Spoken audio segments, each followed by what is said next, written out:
નમસ્તે મિત્રો, સ્વાગત છે સંગીતા કિશોર ચેનલમાં। તો આજના વિડીયોમાં વાત કરીશું એક નિવૃત્તિ પામેલા વ્યક્તિની એટલે કે 60+ પહોંચેલા, જેને હાલમાં આપણે સિનિયર સિટીઝન કહીએ તો એવા વ્યક્તિની તો બસ પોતાની ફરજ ઉપરથી નિવૃત્ત થયેલા અને ઘરે પોતાનું આરામથી જીવન કાઢવાનો સમય હતો। એ સમય એમને અઘરો લાગતો, કારણ કે એમને આખી બસ પોતાનું આખું જીવન ફરજ પર વિતાવેલું, તો બસ આ ઘરે રહેવાનો સમય એમના માટે આકરો હતો અને નાની મોટી કંઈક એવી તકલીફો આવતી, બાળકો પણ પોતાની જિંદગીમાં સેટ થઈ ગયા હતા, તો આ સમય અઘરો લાગતો અને નાની નાની અમુક તકલીફો અને અમુક બીમારીઓથી બસ રઘવાયા રહેતા અને આના કારણે તણાવમાં રહેતા અને ધીરે ધીરે બસ ડિપ્રેશનમાં જતા હોય એવું એમની પત્નીને લાગ્યું। તો એમના પત્ની ચતુર અને ચાલાક હતા, તો વાતને સમજી ગયા કે બસ આ ઘરે રહેવાના કારણે આમનો સ્વભાવ બદલાઈ રહ્યો છે અને ચીડિયાપણું આવી રહ્યું છે અને બસ હવે ડિપ્રેશનમાં જતા હોય એવું લાગી રહ્યું છે। તો બસ એમના સગા સંબંધીમાં જ એક વ્યક્તિ સાયકોલોજી જાણનાર હતા, તો બસ એમને ઘરે બોલાવ્યા અને વાત કરી સમજાવવાની। તો બસ વાતચીત થઈ બંને વચ્ચે, એટલે કે જે આવનાર વ્યક્તિ હતા સાયકોલોજી જાણતા હતા એમના વચ્ચે અને જે નિવૃત્ત થયેલા કાકા હતા એ બંને વચ્ચે વાતચીતો ચાલી। ઘણો સમય વાતો કરી અને પછી વાતોમાં પેલા આવનાર વ્યક્તિએ આ કાકાને કહી નાખ્યું કે તમે 10મા ધોરણમાં ભણતા એ સમયે તમારા સાથે ક્લાસમાં કેટલા લોકો ભણતા? તો આ નિવૃત્ત થયેલા કાકાએ કહ્યું કે મને એટલું તો ખાસ યાદ નથી, પણ અમે કદાચ 40 ઉપર તો અમે વ્યક્તિ હતા કે જે અમે એક જ ગામના હતા અને સાથે ભણતા હતા। તો બસ આવનાર વ્યક્તિએ કહ્યું કે એ લોકો અત્યારે શું કરી રહ્યા છે એ તમને ખબર છે, તમારી એ જાણકારી છે? તો કાકાએ કહ્યું ના, એવી તો મને કંઈ ખાસ ખબર નથી, અમુક લોકોની ખબર છે, બધાની ખબર નથી। તો બસ પેલા વ્યક્તિએ કામ સોંપ્યું કે ચાલો ત્યારે એ કામ કરો કે એ લોકો અત્યારે હાલ શું કરી રહ્યા છે, કે તમારી જેવી જિંદગી જીવી રહ્યા છે કે કંઈ અલગ, તો એ માહિતી તમે લઈ અને મને આપો। તો બસ કાકાને કામ મળી ગયું અને આ કામ એમને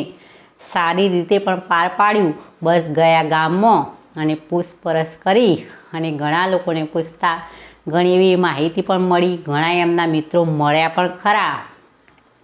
અને એમાંથી 10% લોકો તો એવા હતા કે જે આ દુનિયામાં અત્યારે હાલ હતા જ નહીં, એટલે કે મૃત્યુ પામેલા। બીજા 10% લોકો એવા હતા કે જેમને જીવનમાં કંઈ પણ કર્યું હતું નહીં અને રૂપિયો પણ કમાઈ અને ઘરમાં આપ્યો હતો નહીં, કે પોતાના પૈસે ખાધું પણ હતું નહીં, અને 10% લોકો એવા હતા કે જે એવી બીમારીમાં પીડાતા હતા કે બીમારી બસ હવે સાથે મૃત્યુ જ થવાનું, એવા લોકો પણ હતા। અને ઘણા એવા હતા કે નાની નાની બીમારીઓ પણ હતી, ઘણાને ડાયાબિટીસ, બીપી, ઘણાને લકવો પણ થઈ ગયેલો, તો આવી ઘણી બીમારીઓ હતી। અને 5% લોકો એવા હતા કે જે આ દેશ છોડી અને વિદેશમાં વસતા હતા, તો બસ એમને ઘણાની તપાસ કરી તો બસ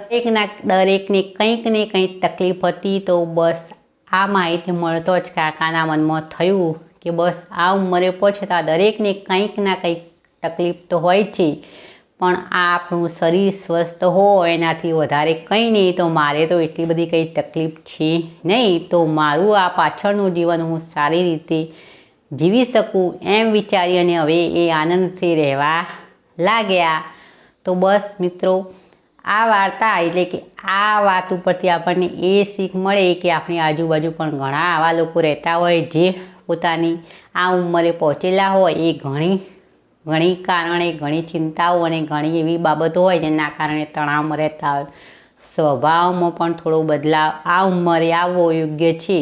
પણ એનો મતલબ એ નહીં કે બસ હવે આ ઉંમર એટલે હવે પતન થવાનું, શીર્ણ થવાની, એ નહીં, પણ આ ઉંમર એટલે પરિપક્વ ઉંમર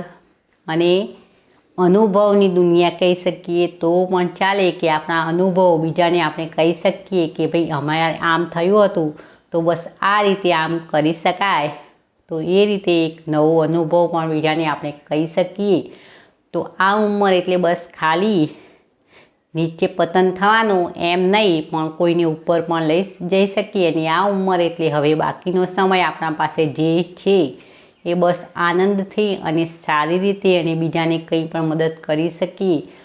એ પણ યાદ રાખી અને બીજાનો આપણો અનુભવ શેર કરી અને બીજાનું જીવન પણ સારી રીતે આગળ વધારી શકીએ એવો વિડીયો પસંદ આવે તો એક લાઇક અવશ્ય કરું, બીજાની સાથે શેર પણ કરો